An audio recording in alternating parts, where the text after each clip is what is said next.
శ్రీగురుభ్యో నమః. హరి ఓం. శ్రీ మహాగణాధిపతయే నమః. శ్రీ మహాసరస్వత్యై నమః. హరి ఓం. యక్కర్తా జగతాం భర్తా సంహర్తా మహసాం నిధి ప్రణమామి తమాదిత్యం బహిరంతస్తమోపకం. భవత్యశ్వని నక్షత్రమస్వి దస్రస్తురంగమః ఆద్యస్తురంగస్తురగ అశ్వో వాజో హయో హరి. 25వ సంవత్సరం ఫిబ్రవరి నెల 10వ రాశి మకర రాశి. మకర రాశికి ఇప్పటికీ 7 సంవత్సరాల 3 నెలల నుంచి ఏలినాటి శని జరిగింది. మార్చి 30కి శని మారిపోతున్నాడు. కానీ 29 కల్లా రాశి మళ్ళీ జూన్ కల్లా మళ్ళీ రాహు కుంభంలోకి వస్తున్నాడు. ఈ రాశి వాళ్ళకి కుంభానికి కానీ మకరానికి కానీ కాస్త ఇబ్బందికరమేనని చెప్పాలి. కాబట్టి ఈ కష్టాలు రావడానికి కారణం ఏమిటి ఒకటి ఆలోచించుకోవాలి. పగలు బాగా వెలుతురుగా ఉంది కదా, బాగా తిరిగాం కదా, రాత్రిపూట చీకట్లు తిరగలేము. ఈ రాత్రిపూట చీకటి ఏంటనుకుంటాం, ఎప్పుడు తెల్లవారుతుందా అని చూస్తాం. తెల్లవారుతుంది మళ్ళీ పగలు చూస్తాం. పగలు చూసిన వాళ్ళని రాత్రి చూస్తాం. అంటే కష్టము చూస్తాం, సుఖము చూస్తున్నాం. కాబట్టి వీళ్ళ యొక్క దోషాలు ఏమున్నాయో ఆగామి సంచిత ప్రారంధాలు 3 జన్మల రాసులు. ఇటువంటి కష్టాలు రావడానికి కారణం ఏంటంటే కాలసర్ప దోషం ఉంది. ఈ కాలసర్ప దోషం చాలామంది ఏమంటున్నారంటే రాహుకేతువుల మధ్యలో గ్రహాలు పడితేనే కాలసర్ప దోషం అని జ్యోతిష భాగంలో రాసి ఉంది. అంతకంటే ఎక్కువ ఇబ్బంది పడుతున్నారు. కాలసర్ప దోషం అనేది ఏంటి మనం ఆలోచించాలి. కాలమే సర్పంగా ఉండి కాటేసిందని అర్థం. కాలసర్పదోషం అంటే ఈ కాలసర్పదోషం ఎందుకు వస్తుంది? భార్యాభర్తలకు ఎడలు వాపితే దోషం వస్తుంది. ఒకడు ఏం చేస్తాడు, పిల్లలు లేనివాడు. నేను కొంతమందిని చూశాను. నేను హాస్పిటల్లో పనిచేసేవాళ్ళే, వాళ్ళకి పిల్లలు లేరు. ఆ పుట్టిన పిల్లని కాజేసి ఇంకో చచ్చిపోయిన పిల్లని వాళ్ళకి ఇచ్చి నీ పిల్ల చచ్చిపోయిందని చెప్పి పుట్టిన పిల్లల్ని ఎత్తుకొచ్చుకున్నారు. చివరికి వాడి భార్య పోయింది, వాడి తండ్రి పోయినాడు, వాడు ఇతర స్త్రీని చేసుకున్నాడు, కేసులైనవి, ఆస్తి మొత్తం పోయింది. బతకడానికి వీళ్ళైన పరిస్థితి వచ్చింది. ఒక తల్లి గర్భవాసాన పుట్టిన బిడ్డను నువ్వు తీసుకొచ్చావే, గర్భశోకం అంటారు. ఆ గర్భశోకానికి ఎంత బాధపడుతున్నారు. 10 మంది పిల్లల్ని కన్నా తల్లి కూడా పోషించలేవు కదయా, నీ పిల్లని ఇస్తావంటే ఇవని ఉంటుంది. ఏ తల్లిలో నాకంటే బాగా బతుకుతుంది పిల్ల ఇస్తానంటుంది. ఇచ్చినా కూడా ఎప్పుడన్నా ఒకసారి నా పిల్లని చూసుకుంటానంటుంది. తీసుకుంటే ఆమె ఏముంటుందంటే నువ్వు మధ్యలో వచ్చావంటే నేను అమ్మను కాదంటుంది. కాబట్టి నీ పిల్లని నాకు ఇస్తే నువ్వు రావడానికి వీల్లేదంటుంది. సరే అట్లా అని ఇస్తే కూడా జరిగినవి కొన్ని ఉన్నాయి. పిల్లలు లేని వాడు పిల్లల్ని తెచ్చి పెంచుకున్నారు. పెంచుకున్న తర్వాత ఇంకోళ్ళు పుట్టారు. పుట్టిన తర్వాత తెచ్చిన పిల్లల్ని అన్యాయం చేశారు. కన్న పిల్లలకు ఆస్తి ఇచ్చి పెంచిన పిల్లలకు ఆస్తి ఇవ్వకుండా వాళ్ళని భ్రష్టు పట్టించారు. మా వంశంలోనే జరిగింది. ఇవి ఎటువంటి దోషాలండి, ఎటువంటి పాపాలు. నువ్వు ఊహ తెలియని నోట మాటి రాని పాలు దాగి పిల్లాన్ని తెచ్చి పెంచి వాడు అమ్మ అని అంటాడు కానీ వేరే అండు. వాళ్ళ ఆ అక్క కొడుకుని తెచ్చింది, ఆమెనో పెద్దమ్మ అంటాడు. కన్న తల్లిని పెంచిన తల్లిని అమ్మ అంటాడు. వాడిని అన్యాయం చేసి కన్న కొడుకు ఆస్తి ఇచ్చింది. ఇది ఎటువంటి పాపం అండి. పోనీ తమ్ముడైనా సరే వాడు అన్నయ్యాన్ని పిలుస్తాడే కానీ మొత్తం ఆస్తిగా చేశాడు, వాడిని అన్యాయం చేశాడు. ఇటువంటి మహాపాపాలు చేసి గ్రహస్థితి పోలేదంటే ఎట్లా పోతుంది? ధర్మో రక్షతే రక్షత, ధర్మాన్ని నువ్వు రక్షిస్తే నిన్ను ఆ ధర్మం రక్షిస్తుంది. ఈ మకర రాశి వాళ్ళకి చాలా పుణ్యం చేసుకున్న వాళ్ళే మకర రాశిలో పుట్టారు. ఆ రాశికి అమ్మవారు అధిపతి కాబట్టి ఈ రాశి వాళ్ళు ఎంతో దైవబలం గలవాళ్ళు. కానీ దైవబలం ఉన్న వాళ్ళు ఏం చేస్తారంటే, ధనం కలిగి దైవబలం ఉన్నప్పుడు నాకంటే గొప్పవాళ్ళు లేరనుకొని తక్కువ వాళ్ళని హీనంగా చూడటం చేస్తారు. అది తప్పు. లేనివాడు ఏమంటాడంటే, నాకు గనక వాళ్ళకు ఉన్నట్టుంటే మొత్తం దానం చేస్తానంటాడు. వస్తు వెళ్ళి సంపాదిస్తే దానం చేయరు. కానీ ఉన్నవాడి కంటే, ఉన్న మొండి కంటే లేని దాత గొప్పవాట. వాడు తింటం మానన్నా పెడతాడు. కాదు ఒక్కోసారి లేని బీదవాడి కంటే ఉన్న మొండివాడు గొప్పవాడు. ఒకప్పుడు ఎప్పుడు దానం చేస్తాడు. వాడి పూర్వజన్మ సుఖం ఉంటే దానం చేస్తాడు. కాబట్టి ఈ రాశి వాళ్ళకు కూడా బాగాలేదు. కాబట్టి గురువు కుజుడు బాగున్నాడు, శని రాహువులు బాగున్నారు, బుధుడు బాగున్నాడు, 5 గ్రహాలు బాగున్నాయి, 3 గ్రహాలు బాగాలేవు. కొంతవరకు మంచిదే. తర్వాత మీ జాతకం చూపించుకోండి, చాలా మంచిది. స్వస్తి. ప్రథమంగా మనం చెప్పుకోవాల్సింది భక్తిరాయ ఛానల్. ఈ ఛానల్ వారు ప్రథమంగా చెప్పింది ఏంటి? భక్తి తర్వాత భయం అనేది 2 ఉండాలి. భయం ఏంటంటే, తప్పు చేశాము అంటే భయపడాలి. తప్పు చేయకుండా ఉండటం మొదటిది. రెండోది భక్తి కలిగి ఉండటం రెండోది. మొదటిది భయం కలిగి ఉండాలి. ఏదైనా ఇచ్చేస్తామో మనకేం జరుగుతుందో అనేటువంటి భయం ఉంటే దాని ద్వారా ఎప్పుడైనా పొరపాటు జరిగితే, తప్పు జరిగితే భగవంతుడు అనేవాడు ఉన్నాడు, వాడు శిక్షిస్తాడు. కాబట్టి భక్తి కలిగి ఉంటాం. ఇది ప్రథమంగా భక్తి రాయ ఛానల్ యొక్క స్వభావం ఇది. అయితే ఎవరి యందు భక్తి కలిగి మనం ఉండాలి. ఇందాక శ్లోకం చెప్పా, యఃకర్త జగతాం భర్త సంహర్త మహసాం నిధి ప్రణమామి తమాదిత్యం బహిరంతస్తమోపహం. యఃకర్త, ఎవరు కర్త? అందరికీ కర్త. భార్యకి భర్త కర్త, భర్తకి యజమాని కర్త. యజమానికి భర్త లోబడతాడు, భర్తకి భార్య లోబడుతుంది. ఒకళ్ళ యందు ఒకళ్ళు కృతజ్ఞతాభావంతో ఉంటేనే జీవనం జరుగుతుంది. వీళ్ళందరికీ యఃకర్త, ఎవరా కర్త? భగవంతుడు అనేవాడు ఒకడు ఉన్నాడు, కర్త.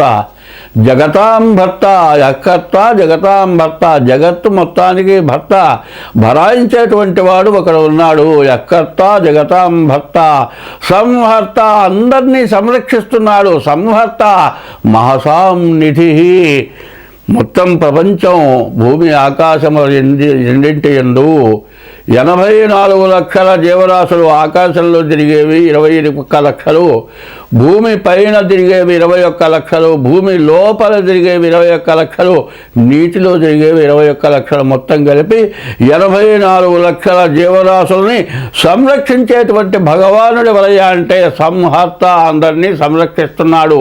మహసాన్నిధి, ఇంతమందిని రక్షించడానికి పోషించడానికి యజమాని అయినటువంటి వాడి దగ్గర తగినంత ధనం ఎట్లా ఉండాలో అదే విధంగా 84 లక్షల జీవరాశుల్ని సంరక్షించడానికి తగినటువంటి శక్తి, ధర్మం, భక్తి అన్నీ కలిగినటువంటి వాడు ఒకడున్నాడు. ఆయన ఎవరంటే ఆదిత్యోర్కో రవిర్భాను భాస్కరశ్చ దివాకర మార్తాండ స్మితా హేళస్తీక్షాంశన్ బిహలో రవి. సూర్యుడనేవాడు ఒకడున్నాడు. ఆయన 12 పేర్లు కలిగి ఉన్నాడు. ఆదిత్య, అర్క, రవి, భాను, భాస్కర, దివాకర, మార్తాండ, సవిత, హేళి, తీక్షణాంశో, మిహిర, రవి అని 12 పేర్లు గలటువంటి వాడు సూర్య భగవానుడు. ఎవరయ్యా అంటే సమస్త జీవరాశులకి, సమస్త దేశాలకి, 84 లక్షల జీవరాశులకి, ప్రపంచం మొత్తానికి అన్ని చోట్ల కనపడేటువంటి, అన్ని మతాలకి కనపడేటువంటి భగవానుడు ఒక్కడే సూర్య భగవానుడు. ఆ సూర్య భగవానుడు వల్ల ఆయనే భగవంతుడిగా సూర్యోదయ అస్తమయాల వల్ల ఒక పండగకి ఆ సూర్యుడు చూసే పండగ చేస్తూ ఉన్నాం. నిన్న జరిగినటువంటి పండగ సూర్యుడు మకర నుంచి సంక్రమం వచ్చినటువంటి రోజున పండగ చేశాం. అటువంటి సూర్య భగవానుడే అందరికీ కనబడేటువంటి భగవంతుడు, ప్రతినిత్యం మనకు దర్శనమిచ్చేటువంటి భగవంతుడు. అటువంటి భగవంతుడు ఒక్క సెకండు భూమి మీద పడకపోయినట్లయితే మన యొక్క జీవరాశులు ఏమైపోతాయి? సర్వం వినాశనమైపోతాయి. రకరకాల వ్యాధులు పుడతాయి, రకరకాల జీవరాశులు ఉద్భవిస్తాయి. ఆ జీవరాశుల వల్ల మరణాలు సంభవిస్తాయి. కాబట్టి అటువంటి భగవంతుడిని మనం ప్రార్థించాము. ఆ భగవంతుడి యందు భక్తి కలిగి, జ్ఞానం కలిగి, ఎప్పుడూ కూడా సూర్యుడు ఉదయించేప్పుడు ఉదయం బ్రహ్మస్వరూపము, మధ్యాహ్నంతు మహేశ్వరము, సాయంకాలం స్వయం విష్ణు, త్రికాలం వహ దివాకరం, 3 వేళలా ఉదయం పూట బ్రహ్మ, మధ్యాహ్నం పూట మహేశ్వరుడు, సాయంకాలం పూట ఈశ్వరుడు, 3 వేళలా 3 రూపాలతో ఉన్నటువంటి భగవానుడైనటువంటి సూర్య భగవానుణ్ణి మనం ప్రతిరోజు నమస్కరించి పూజించి, ఆయన లేకపోతే మనం లేము, ఆయన వల్లే మనం బ్రతుకుతున్నాము అనేటువంటి భక్తిభావం కలిగి ఇంతమంది బతకటానికి, ఇంతమంది జీవించడానికి సూర్య చంద్రుల వల్లే మనకు జరుగుతోంది. అటువంటి సూర్య చంద్రుల వల్ల మనకు జరుగుతోంది ఏంటంటే, ఎట్లా పుట్టామయ్యా అంటే, ప్రతి జీవరాశి కూడా ప్రాణి అనేది ఒకటి ఉంది. ఆ ప్రాణి పోయిన తర్వాత ఎంత మినుగురు పురుగులాగా ఉంటుంది. అది వెళ్ళిపోతుంది. వెళ్ళిపోయి భగవానుడు అయినటువంటి ఆకాశంలోకి వెళ్ళిపోయి ఆ సూర్య భగవానుడి దగ్గర, అసలైన భగవంతుడి దగ్గర ఉంటుంది. అది దాని టైం అయిపోయిన తర్వాత వర్షం కురిసేటప్పుడు నీటిలో కలిసి ఆ ప్రాణి వస్తుంది. ఆ ప్రాణి నీటిలో కలిసి భూమి మీద పడుతుంది. ఆ భూమిలోకి వచ్చేప్పటికి ఆ నీళ్లలో నుంచి భూమి యందు పుడుతుంది. భూమి యందు పుట్టినటువంటి నీటితో కలిసినటువంటి ప్రాణాన్ని, నీళ్లు లేకపోతే బ్రతకలేం కాబట్టి ఆ నీళ్లు ఎవరైతే తాగుతారో వారి యందు గర్భధారణ జరిగి జన్మనిస్తున్నారు. చెట్లు కావచ్చు, పక్షులు కావచ్చు, మనుషులు కావచ్చు, రకరకాల జీవరాశులంతా కూడా ఈ ప్రాణి వల్ల ఉద్భవిస్తున్నాయి. ఈ ప్రాణి ఉద్భవించడానికి భూమి తల్లి, అందరినీ మించిన తల్లి భూమి, అందరికీ తండ్రి సూర్య భగవానుడు. ఈ తల్లిదండ్రులు మానవులకి జన్మనిచ్చిన తల్లి. అట్లాగే ఈ మానవులందరికీ జన్మనిచ్చిన తల్లి భూమి. అందరినీ పోషిస్తున్నవాడు భర్త, అనగా పోషణకర్త సూర్య భగవానుడు. అటువంటి భూమి అయినటువంటి తల్లికి అందరినీ సంరక్షించేటువంటి సూర్య భగవానుడు ఎటువంటి వాడు? ఒక సూర్యుండు సమస్త జీవులకు తాను ఒక్కొక్కడైతో చుపోలికయే దేముడు సర్వకాలము మహాలీలం నిజోత్పన్న జన్యకటంబంబుల హృత్సరోహమలన్ నానా విధానమున రూపకుడై ఒప్పుతుండు అట్టి హరినే ప్రార్థింతు సిద్ధుండనై అని భాగవతంలో ఈ పద్యం చెప్పబడింది. ఒక సూర్యుండు సమస్త జీవులకు తాను ఒక్కొక్కడైతో చుపోలిక, ఏ దేముడు సర్వకాలము మహాలీలన్ జగత్పన్న నిజోత్పన్న. ఇటువంటి భగవంతుడు ఎవరైతే ఉన్నారో ఆ భగవంతుడికి నమస్కారం చేస్తున్నాను అని పోతన గారు చెప్పినటువంటి పద్యం ఇది. అట్లాగే ఈ సూర్యుడిని మనం ప్రార్థించాలి. ప్రతిరోజు కూడా సూర్యోదయానికి ముందు లేచి బ్రహ్మ ముహూర్తంలో సూర్య భగవాన్ని ప్రార్థించడం. ఇప్పుడు ఈ భక్తిరాయ టీవీ పెట్టినటువంటి దాని గురించి ఇది ప్రత్యేకతగా, భక్తి అనేది ప్రధానం. భక్తికి మూలం ఏమిటంటే సాధన. సాధన ఏమిటంటే మన జన్మలో ఎప్పుడు ఎటువంటి పొరపాటు జరగకుండా ఉండటమే సాధన. ఆ సాధన ద్వారా భక్తి కలిగితే జీవుడు మళ్ళీ పునర్జన్మ అంటూ ఉంటుంది. కాబట్టి ఉత్తమమైన జన్మ కలిగి మానవుడు బ్రతుకుతాడు. కాబట్టి ఇది భక్తి ఛానల్లో భక్తికి ప్రధానమైన విషయం తండ్రి సూర్యుడు, తల్లి భూదేవత. వీళ్ళిద్దరినీ మనం ముందు ప్రార్థించాము. ఈ సూర్య భగవానుడే 12 రాశుల యందు ఉంటున్నాడు. ఈ 12 రాశులకి 27 నక్షత్రాలు, 27 నక్షత్రాలకి 4 పాదాలు చొప్పున 108 పాదాలు. 108 పాదాలని 12 చేత భాగిస్తే 9 చేత భాగిస్తే 12 రాసులు వస్తున్నాయి. సరిగ్గా చెప్పాలంటే మేషం దగ్గర నుంచి మీనం వరకు రాసులు చెబుతున్నాము. అట్లాంటి ప్రతి రాశికి కూడా సూర్య భగవానుడే ఉన్నాడు అని ఈ 12 రాశులకి సూర్య భగవానుల యొక్క పేర్లు 12 పేర్లు ఉన్నాయి. కాబట్టి అటువంటి సూర్యభగవాన్ని ప్రార్థించి మనం చేసినటువంటి తప్పు వల్ల జరిగేటువంటి దోషాలని మనం అనుభవిస్తాం కాబట్టి భక్తి శ్రద్ధలు ఎదురగలిగి అందరూ కూడా జీవించడం. మార్చి 29 నుండి 6 గ్రహాలు ఒక రాశిలోకి వస్తున్నాయి, మీనంలోకి వస్తున్నాయి.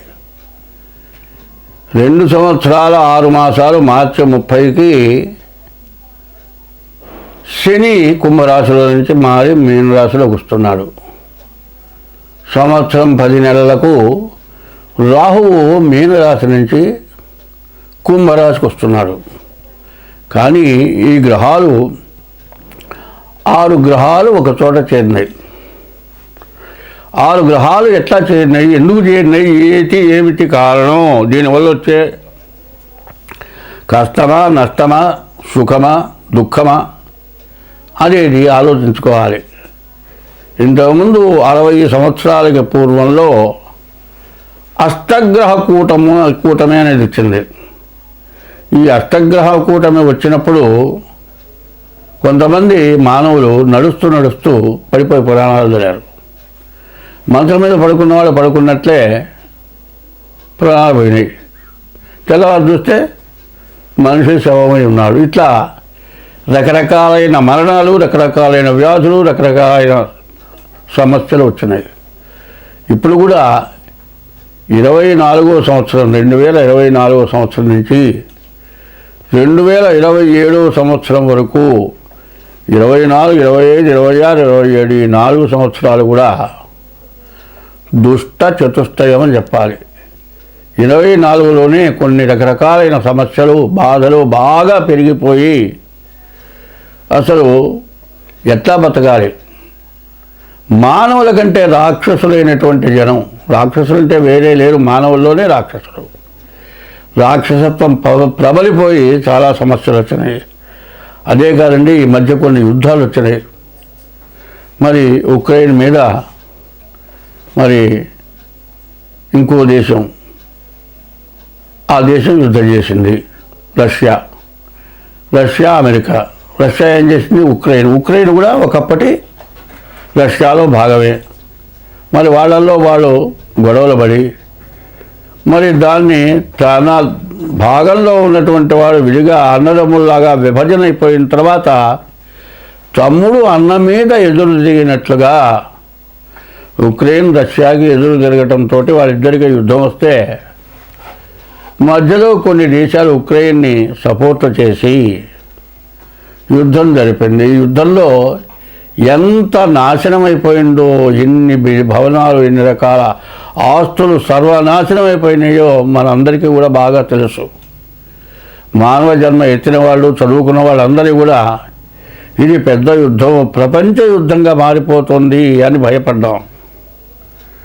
అటువంటి యుద్ధం మారింది అంటే కారణం ఏంటంటే గ్రహాల యొక్క సమస్య. 24లో ఈ విధంగా మనకు జరిగింది. మనకి జరుగుతుంది. 25 ప్రారంభమైంది, 25, 26, 27. ఇప్పుడు ఒక్కొక్క రాశికి ఒక్కొక్క రకంగా ఉన్నది అని చెప్పటం కాదు ఇక్కడ కావాల్సింది, అందరికీ ఉన్నది. ఎట్లా ఉన్నది అంటే ఒక ఇంట్లో ఒక వ్యక్తికి ఒక గ్రహం బాగాలేదనుకోండి, దానివల్ల ఒక వ్యాధి వచ్చింది. ఆ వ్యాధి నిర్మూలన చేయాలి అంటే ఇంట్లో సర్వము ధనం ఖర్చు పెట్టాలి, అందరూ కూడా దానికి త్యాగం చేయాలి. అట్లా చేస్తేనే ఆ ఇంట్లో వాళ్ళకి ఆ వ్యాధి తగ్గటానికి వీలవుతుంది. ఇది ఒక ఇంటికి ఒక కుటుంబానికి వచ్చిన వ్యాధి కాదు, ప్రపంచానికి వచ్చిన వ్యాధి. ఈ షష్టగ్రహ కూటం ప్రపంచానికి వచ్చిన వ్యాధి. ఎందుకంటే నేను చాలామంది ఫలానా రాశి వరకు ఇబ్బంది, ఫలానా రాశి బాగా బాగుంది, ఫలానా రాశి వల్ల బాగా సంపాదించుకుంటారు, ఇటువంటి మాటలు కాదు చెప్పాల్సింది. ఎప్పుడూ కూడా మంచి చెప్పాల్సిన అవసరం లేదు. నువ్వు కోటీశ్వరుడు అవుతారా అని చెబితే కాదయ్యా, నువ్వు పుట్టినప్పటి నుంచి కోటీశ్వరుడు అంటే నువ్వు నా జాతకం చెప్పేది ఏందా, నాకు కోట్లు ఉన్నాయి, నువ్వు చెప్పేది ఏందని అడుగుతాడు. అది కాదు కావాల్సింది. నీకు కోట్లు ఉన్నా కూడా మధ్యలో నష్టం వచ్చేసేసి 60 సంవత్సరాలు సంపాదించిన మొత్తం సర్వం పోయి కేర్ ఆఫ్ ప్లాట్ఫారం అయిపోయే పరిస్థితి వచ్చినప్పుడు దాన్ని గుర్తు చేయటం ధర్మం. అట్లాగే ఇప్పుడు 2025 నుంచి 27 లోపల గ్రహాల వల్ల రకరకాల సమస్యలు వస్తున్నాయి. ఇప్పుడు మనం ఆనందంగా ఉన్నామనేది కాదు, అందరం బాగుండాలి. ఇప్పుడు సమస్యలు ఏమిటంటే మన మతం హిందూ మతం. హిందూ మతం అనేది ఎటువంటిదంటే ప్రపంచ దేశాల్లో కూడా పూజింపబడుతున్న మతం హిందూ మతం. హిందూ మతం ఎటువంటిది? అనాది మతం. అనాది మతం అంటే ఎవరు పుట్టించింది కాదు, మొదటి నుంచి ఉన్నటువంటి మతం. ఇందులో న్యాయశాస్త్రం ఏం చేస్తున్నారు? ధర్మశాస్త్రంలో కొంత భాగాన్నే న్యాయశాస్త్రం తీసుకొని కోర్టులో డిక్లేర్ చేస్తున్నారు. ఈ 6 గ్రహాలు ఒకచోటి చేరినాయి. ఇప్పుడు 60 ఏళ్ల క్రితం అష్టగ్రహం 8 గ్రహాలు ఒక చోట చేరినాయి. ఈ గ్రహాల వల్ల వచ్చినటువంటి సమస్య ఏమిటి? ప్రతి వాళ్ళు రకరకాలుగా చెబుతూ ఉన్నారు. ఇది కాదు మనకు కావాల్సింది. మెయిన్ అసలు ఏమిటి? ఆ మెయిన్ ఎట్లా ఉంటుంది? మెయిన్ అనేది మొదటిది అనేది ఎట్లా ఉంటుంది? ఏమంటే శరీరం ఉంది కదా, శరీరానికి 8 రంధ్రాలు ఇచ్చారండి. ఆ 8 రంధ్రాలు ఏంటి? చెవులు 2, కళ్ళు 2 4, ముక్కులు 2 6, నోరు 1 7. 9 రంధ్రాలు ఎక్కడున్నాయి? ఈ మెడకాయ దగ్గర నుంచి పైన 7 రంధ్రాలు ఉన్నాయి. మిగతా 2 రంధ్రాలు 1 2 మొత్తం కలిపి 9 రంధ్రాలు అయినాయి. ఈ 9 రంధ్రాలు 9 గ్రహాలు అయినాయండి. ఈ 9 గ్రహాలు కాదు, 9 రకరకాల ధాన్యాలు ఉన్నాయండి. ఈ 9 సంఖ్య ఎన్ని రకాలుగా ఉందో చూడండి. మరి చిరుధాన్యాలు అంటున్నారు ఇవాళ. ప్రతి వాళ్ళు చిరుధాన్యాలు తినగా 9 రకాల ధాన్యాలు తినమంటున్నారు. అట్లాగే 9 రంధ్రాలు, 9 గ్రహాలు, ఇవన్నీ కూడా ఏం చేస్తున్నాయి అనేది మనకు కావాలి మెయిన్గా. అయితే ఎవడికో వస్తుందనే మాటకి నేను అడుగుతున్నాను. ఎవడికో కాదు, నీకే రావచ్చు. కన్ను ఉందండి, కన్ను ఒక గ్రహం రక్షణ చేస్తుంది, ఒక గ్రహం చెవుల్ని రక్షణ చేస్తుంది, ఒక గ్రహం నోరుని రక్షణ చేస్తుంది, ఒక గ్రహం ముక్కుని రక్షణ చేస్తుంది, ఒక గ్రహం కాళ్ళు చేతులు వీటిని రక్షణ చేస్తుంది. దీంట్లో ఏది రక్షణ చేయకపోయినా ఎవరికి ఇబ్బంది? నీకేగా ఇబ్బంది. అట్లాగే కుటుంబ వ్యవస్థలో ఎవరో ఒకళ్ళకి ఇట్లా ఇబ్బంది కలిగితే ఏమవుతుంది? అందరికీ బాధే. సరే, కుటుంబంలో ఒక వ్యక్తికి ఒక ఇబ్బంది కలిగితే కుటుంబంలో వ్యక్తులందరికీ ఇబ్బంది కదా అనుకుంటే, ఒక దేశానికే ఇబ్బంది కలిగితే దేశంలో ప్రజలందరికీ కూడా ఇబ్బంది కలుగుతుంది. రాజపాపం పురోహిత, రాజు చేసినటువంటి పాపాన్ని పురోహితుడు అనుభవించాలి, పురోహితుడు చేసిన పాపాన్ని ప్రజలు అనుభవించాలి. ఈ అనుభవం లేకుండా పోవాలంటే దైవభక్తి కావాలి. ఈ దైవభక్తి అనేది ప్రధానంగా ఉండాలి. ఏమండి, జ్యోతిష్యం చెబుతున్నారు, జ్యోతిష్యంలో మాకు జరగట్లేదు, మాకేమీ లేదు, అంతా జ్యోతిష్యం ఏం చెబుతున్నారు, తలాడు చెబుతున్నారు, ఏది చెప్పినా ఏది చేసినా మాకు బాధలు పోవటం లేదు అనేవాళ్ళు చాలామంది ఉన్నారు. ఎందుకు పోవటం లేదు? మనం జ్యోతిష్యం ప్రకారం పూజ చేసాము, పూజ చేస్తే ఎందుకు పోలేదు అనేది కాకుండా పూజల వల్లే పోవటం లేదా, ఇంకే దీనివల్ల పోవటం లేదు మనకి ఈ బాధలు అనేది మనం మెయిన్గా ఆలోచించుకోవాలి. ఎట్లాగూ ఎప్పుడు కూడా స్త్రీని తల్లి, భూమి తల్లి, అమ్మవారు తల్లి, అట్లాగే ఇంట్లో గృహిణి తల్లి. ఆడమనిషిగా ఏం చెప్పారు? 4 రకాల స్త్రీలు ఉన్నారు. మరి 4 రకాల స్త్రీలలో మంచి జాతి స్త్రీలు ఉన్నారు, రకరకాలు ఉన్నారు. వాళ్ళ వల్లే ఈ లోకం దేశం బాగుపడుతోంది. అందువల్ల భార్యని పెళ్లి చేసుకున్న తర్వాత వాడు ఇంట్లోనే భార్యని అట్టి పెడుతున్నాడు. భార్య ఇంటి బాధ్యతలను తీసుకుంటోంది, ఎవరిని ఎట్టా చూడాలో అట్టగా చూస్తోంది. ఆమె ఎట్లా ఉంటుంది? కార్యేషు దాసి, చేసే పనులలో దాసిగా పనిచేస్తుంది. కరణేషు మంత్రి,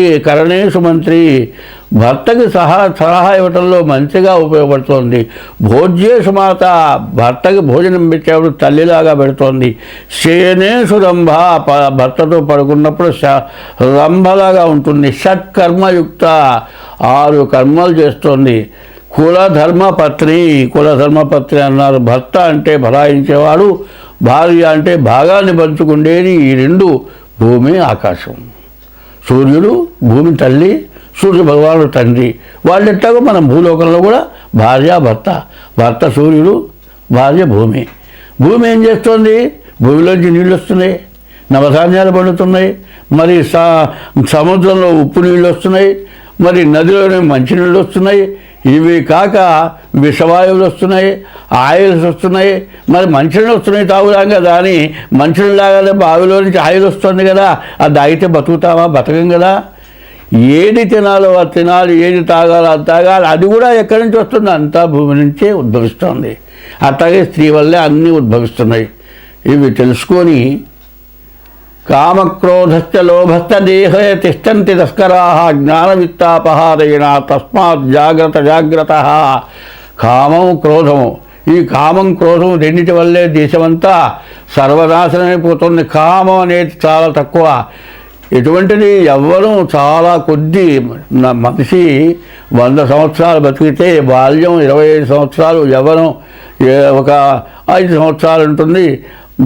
కౌమారం వార్ధక్యం అంటే 100 సంవత్సరాలు ఇచ్చాడు. 100 సంవత్సరాల వయస్సులో సరిగ్గా యవ్వనం అనేది పూర్తిగా 10 సంవత్సరాలు ఉందని చెప్పడానికి ఇప్పుడు లేదు. ఈ యవ్వనంలో చేయడాని పనుల వల్ల మనకు ఈ గ్రహాలన్నీ కూడా మారిపోతున్నాయి. కారణం ఏమిటా అంటే కుక్కలకు ఒక టైం ఇచ్చాడు సంగమం చేయటానికి. మరి కొన్ని జాతులకి ఏనుగుండి నీటిలో సంగమం చేస్తుంది. మనం ఏం చేస్తున్నాం? అన్నీ తెలుసు. 24 గంటలు ఆడది కావాలి వీడికి. ఏ టైము వేళ పాడ లేదు. మరి వాళ్ళే మిగతా జాతులు ఏం చేస్తున్నాయి? వాటికి ఇచ్చిన టైంలోనే సంగమం చేస్తున్నాయి. దానివల్ల మరి ఉత్పత్తి చేస్తున్నాయి. మనం ఎప్పుడు పడితే అప్పుడు. దీనివల్ల చాలా నష్టం జరుగుతుంది. ఈ కామం ఎటువంటి చేస్తుంది? ఇంట్లో భార్య ఉందంటే వాడు ఏం చేస్తాడు? ఇంకొక ఈమె 4 పిల్లలు పుట్టారు, ఈ విధంగా ఓపిక పోయింది, శక్తి నశించిపోయింది, రూపంలో కళ తగ్గింది. ఇంకొక ఆమె దొరికింది పనిచేసే చోట, ఆమె బాగా అందంగా ఉంది. ఆమె ఏం చేస్తుంది? వీడెమ్మడి పడుతుంది. వీడేం చేస్తాడు? ఆమె ఎమ్మడి పడతాడు. చివరికి ఏమవుతుంది? ఇంట్లో భార్యకో ఎవరికో తెలుస్తుంది, ఆమె తగాదా పెట్టుకుంటుంది. వీడేం చేస్తాడు? నువ్వు అక్కడ వెళ్ళిపో, నువ్వు ఉంటే ఉండు, పోతే పో అంటాడు. తల్లిదండ్రులు చేస్తారు, ఈ పిల్లల్ని తీసుకెళ్తారు, కోర్టులో వేస్తారు. మరి వీడి తల్లిదండ్రులని వీడి మొత్తాన్ని పోలీస్ స్టేషన్లో పెడతారు, కేసు అవుతుంది. సరే ఎట్టా డైవర్స్ తీసుకుంటారు, బాగానే ఉందండి. ఈ తల్లిదండ్రులు ఏం చేస్తారు? ఈ పిల్లలు, అమ్మా నువ్వు అన్యాయం అయిపోతున్నావు, నీకు భర్త లేడు కదా, మేము ఎన్నాళ్ళు నిన్ను పోషిస్తాం, నువ్వు ఇంకో పెళ్లి చేసుకోమని పెళ్లి చేస్తున్నారు. వాడు ఏం చేస్తున్నాడు? దేన్నో పట్టుకున్నాడు, దాన్ని వాడు పెళ్లి చేసుకుంటున్నాడు. ఇద్దరు కలిసి 4 పిల్లల్ని కన్నారు కదా. నీవు నీ పిల్లల్ని చూస్తానంటే తర్వాత చేసుకున్నవాడు నీ పిల్లల్ని చూడటానికి ఇష్టపడతాడా? ఇష్టపడ్డు. నీవు కావాలి కానీ నీ పిల్లలు వాడికి అక్కర్లే. సరే పోని వాడు పెళ్లి చేసుకున్నాడు ఇంకో దాన్ని, నా పిల్లలు తెస్తానంటే దానికి వీడు కావాలి కానీ పిల్లలు అక్కర్లే. ఇందులో మధ్యలో ఏమైపోతున్నారు? పిల్లలు అన్యాయం అయిపోతున్నారు, బజార్న పడిపోతున్నారు. ఈ తల్లిదండ్రులు ఎంతకాలం ఉంటారు? ఒక 5 ఏళ్ళు 6 ఏళ్ళు దాదాపు పిల్లలు పసిపిల్లలు ఉండగానే నాయనమ్మ తాత లేక అమ్మమ్మ తాత చచ్చిపోయినారు. ఈ పిల్లలు ఏమైపోయినారు? బజారు పాలైపోయినారు, అడుక్కొని తింటున్నారు, అనాథ శరణాలు వేలబడ్డారు. మరి భార్య వచ్చిన తర్వాత, పెళ్లి చేసుకున్న తర్వాత తల్లిదండ్రులు పెళ్ళాం మాట విని తల్లిదండ్రులను చూడని వాళ్ళు కొంతమంది ఉన్నారు. సరే భార్యను ఇబ్బంది పెట్టి తల్లిదండ్రులను చూసి భార్యను వదిలిపెట్టి ఇంకో దాంతో పోయిన వాళ్ళు ఉన్నారు. ఇవి మహాపాపాలు అవునా కాదా? ఎవరికి వాళ్ళు ఆలోచించుకోండి.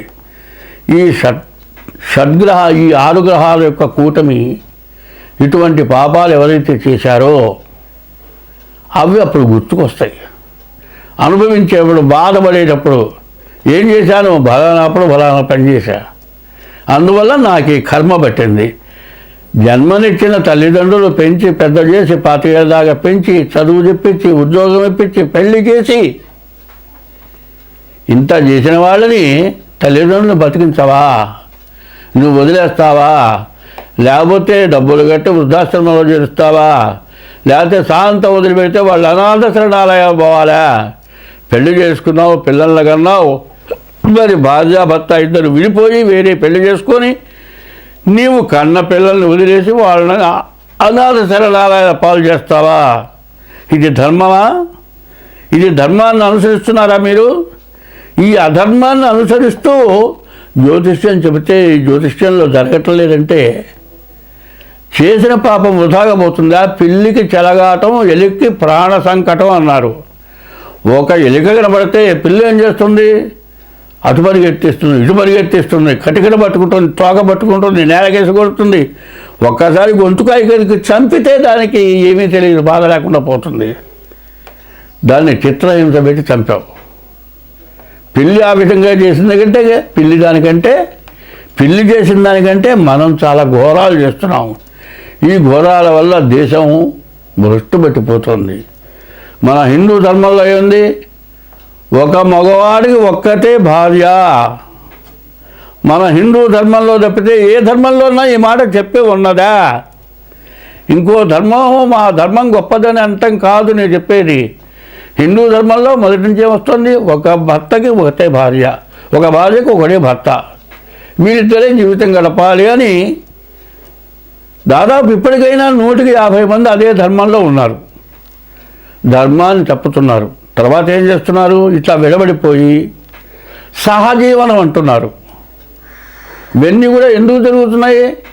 ఇట్లాంటి గ్రహకూటాలు ఎందుకు వస్తున్నాయో ఆలోచించండి. ఇప్పుడు చాలామంది ఏం చేస్తున్నారు? ఈ రాశి వాళ్ళు నిన్నదాకా కుంభరాశి బాగాలేదు, కుంభరాశి నుంచి శని మీన రాశికి వచ్చాడు బాగుంటుందని చెప్పేవాళ్ళు కుంభరాశిలో ఉన్నటువంటి మీనరాశిలో ఉన్నటువంటి రాహువు కుంభరాశికి వస్తున్నాడు. మళ్ళీ కుంభరాశికి చెడు ప్రారంభమైందా? ఇట్లా గ్రహాల మార్పు వల్ల అందరికీ సమస్యలు రావటానికి బాగా సిద్ధంగా ఉన్నాయి. ఈ సిద్ధంగా ఉన్నటువంటి సమయాల్లో ఎవరు చేసిన తప్పు వాడు దిద్దుకోవాలి. ఈ దిద్దుకోవటం అనేది చాలా అవసరం. ఈ దిద్దుకోవటం అనేది ఎట్లా ఉన్నది అంటే, పురుషుడు 10 మందితో తిరగచ్చు, భార్య మాత్రం ఇంట్లోనే ఉండాలి. ఏమంటారు? మగవాడు వాడు తిరుగుతాడే, నీకే నువ్వు కూర్చో అట్లా అత్తగారు అంటుంది. ఇటువంటి సమస్యలు లేకుండా అందరం బాగుండాలి, ఈ షడ్గ్రహ కూటమి నుంచి మనం బయటపడాలి అనేది బాగా గుర్తుపెట్టుకోండి. ఇటువంటి పొరపాట్లు ఉన్నప్పుడు దానికి తగినటువంటి దోషం ఏంటో ముందు జాతకం చూపించుకోండి. జాతక రీత్యా ఇది గోచారం. ఇప్పుడు చెప్పేదంతా గోచారమే. గోచారం అంటే ఎట్లా ఉంటుంది? నీవు పుట్టినరోజు జన్మ నక్షత్రాన్ని బట్టేదే గోచారం. మీ పేర్లన్నీ నక్షత్రాన్ని బట్టి పెట్టలే. వెంకయ్యో, పుల్లయ్యో, సుబ్బయ్యో మీ తాత పేరో మీ నాయన పేరో మీ ఎవరి పేరో పెట్టారు. జన్మ నక్షత్రాన్ని బట్టి పేరు పెట్టలే. ఏమంటే నా రాశి ఏందో చూడండి అంటే నీ రాశి ఎట్లా చూస్తావు? నీవు పుట్టినరోజు జన్మ నక్షత్రాన్ని బట్టి రాశి చూడాలి. రాశి 25 వంతులే వస్తుంది. నీవు పుట్టిన టైముని బట్టి లగ్నం వస్తుంది. దాని ద్వారా 75 వంతులు నీ జాతకం జరుగుతుంది. ఈ రెండు జరగాలంటే ముందు నువ్వు పుట్టిన తారీఖు, నెల, సంవత్సరం, టైము కావాలి. దీన్ని బట్టి నీ జాతకం చూడాలి. ఒక్క గోచార రీత్యా మీ జీవితం మొత్తం జరుగుతుందని చెప్పడానికి ఎక్కడా అవకాశం లేదు. కాబట్టి ఇప్పుడు ఈ అష్టగ్రహ కూటంలో మీకుండేటువంటి సమస్యలు, మీకుండేటువంటి బాధలు పోవాలి అంటే ముందు డేట్ ఆఫ్ బర్త్ ద్వారా మీ జాతకం చూపించుకోవాలి. ఏమంటే మా పెద్దవాళ్ళు డేట్ ఆఫ్ బర్త్ రాయలేదు, మాకు సరిగ్గా జాతకం తెలియదు, ఎట్లా చెబుతారు మా జాతకం అంటే, డేట్ ఆఫ్ బర్త్ ఉండి కూడా టైం తేడా వస్తే కూడా లగ్నం మారిపోతుంది. కాబట్టి హస్త సాముద్రిక ద్వారా రెండోది. ఈ 2 రకాల్లో నేను చూస్తా జాతకం. ఇప్పుడు మీ డేట్ ఆఫ్ బర్త్ ఉంటే డేట్ ఆఫ్ బర్త్ పంపించండి, డేట్ ఆఫ్ బర్త్ లేకపోతే హస్త సాముద్రిక ద్వారా దీనికి తగినటువంటి ఫీజు కట్టాలి. ఆ ఫీజు ప్రకారం మీ జాతకం చెప్పడం జరుగుతుంది. వచ్చేది క్రిటికల్.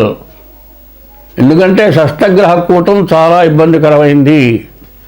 ఒక పెద్ద అగాధంలోకి దిగబోతున్నాము. అగాధంలో దిగక మునుపు పైన ఉండగానే మన జాగ్రత్త మనకు కావాలి. అగాధంలో దిగిన తర్వాత ఏమి చేయగలిగింది లేదు. అగాధంలో దిగిన తర్వాత ఏమయ్యా అని ఎవరన్నా నా బోటని అడిగానుకో, నేను చెయ్యిచ్చి పైకి రారా అంటే వాడేం చేస్తాడో చెయ్యి పట్టుకొని నన్ను కూడా అగాధంలోకి లాగి కింద పడేసి, ఏమిరా నేను కింద ఉండేవాడు, నువ్వు పైన ఉండేవాడివా, నువ్వు కూడా కింద పడ్డావుగా, చూసుకొని ఈ సంగతి ఏందో చూసుకో అంటాడు. అది కాదు మనకు కావాల్సింది. అగాధంలో పడక మునుపు జాగ్రత్త పడాలి, అగాధంలో పడ్డ తర్వాత జాగ్రత్త కాదు మనకు కావాల్సింది. కాబట్టి రాబోయే మార్చి నెల నుంచి షష్టగ్రహ కూటం వల్ల సమస్యలు, బాధలు, దేశాలకు యుద్ధాలు, ప్రపంచ యుద్ధాలు. రాబోయే సంవత్సరంలో నవనాయకులు ఉంటారు. 9 గ్రహాలు, పాపగ్రహాలు ఎక్కువ ఉన్నాయి. పాపగ్రహాల వల్ల సమస్యలు ఎక్కువ ఉంటాయి. కాబట్టి ప్రతి వాళ్ళు కూడా మీ జాతక రీత్యా జరగబోయేది ఏమిటి అనేది మీరు గ్రహించాలి. మీరు బాధ లేకుండా ఉండాలి. ఎట్లా ఉండాలంటే 60 సంవత్సరాలు ఒక 2 కోట్లు సంపాదించారండి, వాడు తినగా 4 కుటుంబాలు బతికేటట్లుగా ఉన్నదండి. ఈ దెబ్బలో 2 కోట్లు కాదు, ఈ 2 కోట్లు పోయి ఇంకో 4 కోట్లు అప్పు అవుతుంది. ఈ 60 ఏళ్ళ వాడు ముందు సంపాదించగలుగుతాడా? లేదు. తర్వాత బాధపడి ప్రయోజనం ఏంటి? కాలికి దెబ్బ తగిలిందండి, ముందు సెప్టిక్ కాకుండా ఇంజెక్షన్ చేయించుకొని కట్టు కట్టించుకుంటే తగ్గుతుంది. సెప్టిక్ కాకుండా ఇంజెక్షన్ చేయించుకోకుండా కట్టు కట్టుకోకుండా తిరిగితే మట్టి అంతా పట్టుకొని సెప్టిక్ అయి వేలు పోతుంది, తర్వాత కాలు పోతుంది. అట్లాగే ఇప్పుడున్నటువంటి ఆ షష్టగ్రహ కూటం వల్ల జరగబోయేది ఏమిటంటే ముందు మీ జాగ్రత్తలు మీరు పడాలి, మీ జాతకాలు చూపించుకోవాలి. దాని యొక్క పరిస్థితి ఏమిటంటే కొన్ని గ్రహాలతో పాటు కొన్ని పూజలు కూడా ఉన్నాయి. ఆ గ్రహ దోషాలతో పాటు పూజలు చేయాలి. పూజలు ఎందుకు చేయాలి? నువ్వు చేసిన పాపం పోవటానికి కొన్ని పూజలు చేయాలి. సూర్యుడు నీకు బాగా లేదండి, సూర్యుడికి అధిదేవత ఈశ్వరుడు రుద్రుడు. సూర్యుడు జపంతో పాటు రుద్రుడు కూడా అభిషేకం చేయాలి. అట్లాగే ఒక్కొక్క రాశికి ఒక్కొక్క గ్రహానికి గ్రహ దోషాలకి గ్రహ పూజలు కాక దేవతా పూజలు ఉన్నాయి. ఈ దేవతా పూజలు కూడా చేసుకోవడం చాలా అవసరం. ఇట్లా ప్రవర్తించడం, ప్రతిరోజు కూడా నీ ఇష్టదేవాన్ని పూజించడం ఇవన్నీ చేసుకోవడమే కాక ఇది ఫిబ్రవరి నెల చాలా దగ్గరలోకి వచ్చింది. ముందుగా మీ జాతకాలు చూపించుకొని మీకు ఏం చేయాలో చేసుకొని, అయితే బాధలు తప్పవు. 100 వంతులు కాకుండా 25 వంతులు తగ్గుతాయి, 75 వంతులు మీరు బయటపడతారు. కాబట్టి ఈ విషయాలు మీరు బాగా అర్థం చేసుకొని జాగ్రత్తగా మీ జాతకాలు చూపించుకొని అన్ని విధాలా బాగుంటుంది. మీరందరూ సుఖంగా ఉంటారు. అందరం బాగుండాలి. బ్రాహ్మడు గోవు బాగుండేటైతే ప్రజలంతా కూడా బాగుంటారు, దేశమంతా బాగుంటుంది. గోబ్రాహ్మణేభ్య శుభమస్తు నిత్యం లోకా సమస్త సుఖినో భవంతు అని చెప్పింది. కాబట్టి అందరం బాగుండాలి అంటే ముందు చెప్పిన విధం ప్రవర్తించండి.